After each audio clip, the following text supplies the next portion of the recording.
فائز message کرتا ہے تو میرا رپلائی کیوں نہیں کرتی؟ تم تو اپنی صفائیاں دینا چاہتی تھی، اب کیوں نہیں دیتی؟ فائز کی ماں حریم بن کر جواب دیتی ہے کہ آج کے بعد مجھے کال مت کرنا، جو کہا ہے ناصر نے بالکل ٹھیک کہا ہے، اس پر یقین کر لو۔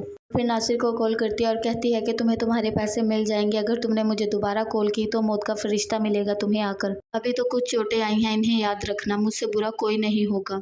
ناصر کہتا ہے چلیں ٹھیک ہے کہہ کر کال کاٹ دیتا ہے۔ حریم کے ابو بات کرنے کے لیے آتے ہیں، جس پر فائز کی ماں کہتی ہے آپ کی بیٹی جتنی داغدار ہے، ہمارے خاندان کو داغدار کیا، اس کا خون بھی اس داغ کو ختم نہیں کر سکتا۔ حریم کے ابو غصے میں آ جاتے ہیں۔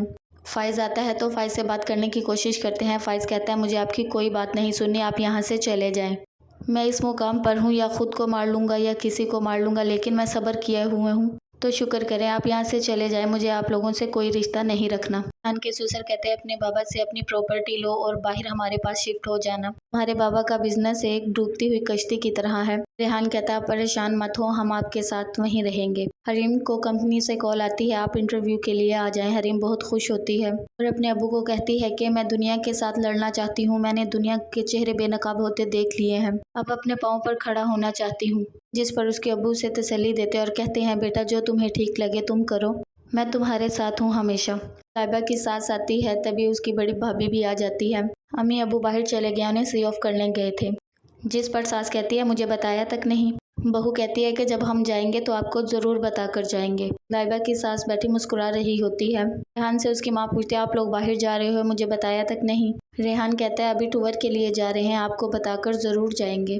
ناصر حریم کو کہتا ہے اگر تم نے میری بارات واپس نہ لوٹائی ہوتی تو آج اس طرح خوار نہ ہو رہی ہوتی۔ حریم کہتی ہے تم جیسے گھٹیا انسان کے ساتھ زندگی گزارنے سے بہتر ہے دھوپ میں ننگے پاؤں چل لینا۔